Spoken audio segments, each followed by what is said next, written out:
ഈ രണ്ട് കച്ചവടക്കാരെ സംബന്ധിച്ച് ഇവിടെ ഇവർ ഫുട്പാത്ത് കയ്യേറിയാണ് ഈ കച്ചവടം നടന്നുകൊണ്ടിരുന്നത്.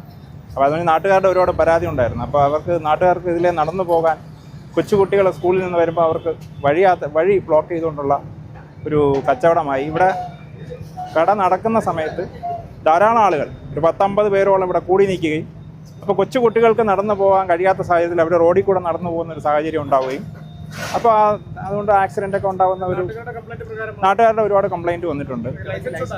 ലൈസൻസ് ഇല്ലാതെ നടക്കുന്ന കച്ചവടമാണ് രണ്ട് സ്ഥാപനങ്ങൾ. നേരത്തെ നമ്മൾ നോട്ടീസ് കൊടുത്തതാണ്.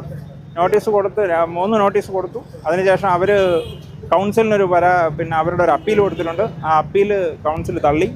അതിനുശേഷമാണ് നമ്മൾ കൂട്ടുന്ന ഇതിലേക്ക് പോയത്.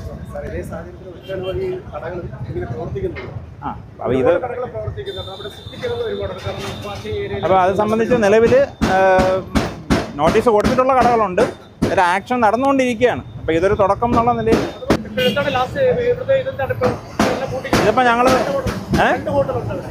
ഇത് 2 ഷോപ്പാണ്. ഇതൊരു ഹോട്ടൽ പോലെയാണ്, ഇതൊരു ചായത്തട്ട് പോലെയാണ്. ചായക്കടയാണെങ്കിലും ഈ സംഭവിക്കുന്ന പ്രശ്നം എന്ന് പറഞ്ഞാൽ നാട്ടുകാർ ഈ റോഡിൽ വന്നു നിന്നാണ് ചായ കുടിക്കുന്നത്. അപ്പോൾ ജ്യൂസും എല്ലാം ഉണ്ട്. അപ്പോൾ വഴി തടസ്സപ്പെടുത്തുന്നു എന്നുള്ളതാണ് മെയിൻ ഇഷ്യൂ. പിന്നെ ലൈസൻസ് ഇല്ല, അനധികൃതമായിട്ട് കെട്ടിപ്പൊക്കിയതാണ് ഈ സ്ഥാപനങ്ങൾ. അപ്പോൾ അത് സംബന്ധിച്ച് എഞ്ചിനീയറിങ്ങിൽ ഓൾറെഡി ഒരു നോട്ടീസ് കൊടുത്തിട്ടുണ്ട് അവർക്ക്. അപ്പോൾ നിലവിലിപ്പോൾ പിന്നെ കൗൺസിൽ അപ്പീൽ തള്ളിയ സാഹചര്യത്തിലാണ് നമ്മൾ കൂട്ടുന്നത്.